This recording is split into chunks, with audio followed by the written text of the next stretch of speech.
Hello and welcome everyone to Gold Asset of the Day for the 12th of November, presented by myself, Phil Carr, at the Gold and Silver Club. So right now we have gold trading around 1,453 US dollars per ounce. Last week was the biggest sell-off that we've seen on gold for 3 years. And in fact, gold right now is trading near 3-month lows. So the biggest question that we're getting at the moment is this a great buy opportunity for much higher prices later on in the year and then into 2020?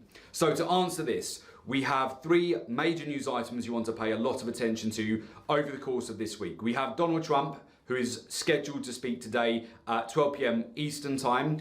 And what traders will be looking out for will be an update on the narrative between the trade wars between the US and China at the moment, with respect to progress on that. We saw a bit of a U-turn on Friday with that narrative, with essentially Donald Trump saying that he hadn't agreed to delay tariffs, and we really want to get an update on that progress. Now tomorrow, on Wednesday, we also have Jerome Powell scheduled to speak and give testimony. That will also be very important. A lot of traders will be watching that specific news item to see whether the Federal Reserve are going to give an indication as to whether they're going to cut interest rates or not at the December FOMC Federal Reserve meeting and FOMC statement, which is scheduled to take place on Wednesday, the 11th of December. And then later on in the week, we also have inflation data.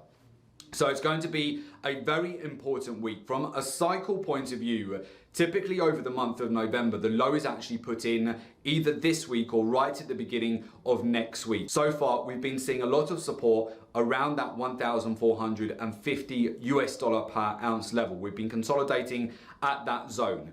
What I would look out for, particularly on a breach of that level, is at the moment we're having a few stabs below that zone over Monday and Tuesday, but we're seeing support come back in.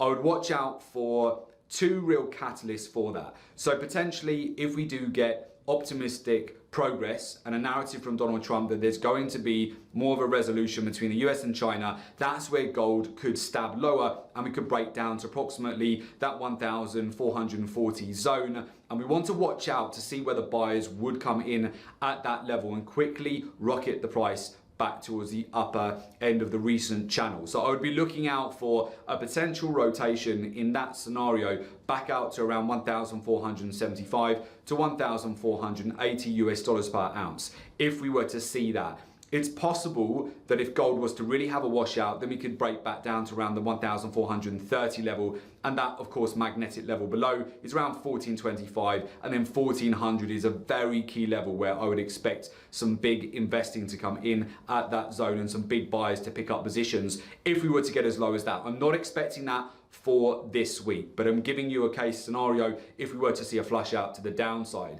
I think it's more likely that we may, again, either get supported around this level at the moment at $1,450 per ounce and then build for a reversal later on in the week into next week where we see a tap back towards 1,475, 1,480, and ultimately by the end of the month back to 1,500s. The opposite scenario is we do get a washout, we break back towards that lower end of the channel around the 1,440 zone, and we want to see how the price action gets respected. It's also possible we get a bear trap. So that would be where sellers are basically getting liquidated in their long positions that they've taken around the 1,450 level. They get taken out only to then see a very fast reversal to the upside, a short squeeze, and then we also see a capitulation to the upside. From a cycle point of view, typically the end of November is very strong for gold, and from mid-December onwards is also strong for gold, going into the 2 of the strongest months of the year for the precious metals, which are January and February. The 3 best performing months of the year for gold are January, February, and August. So of course, however low that we can get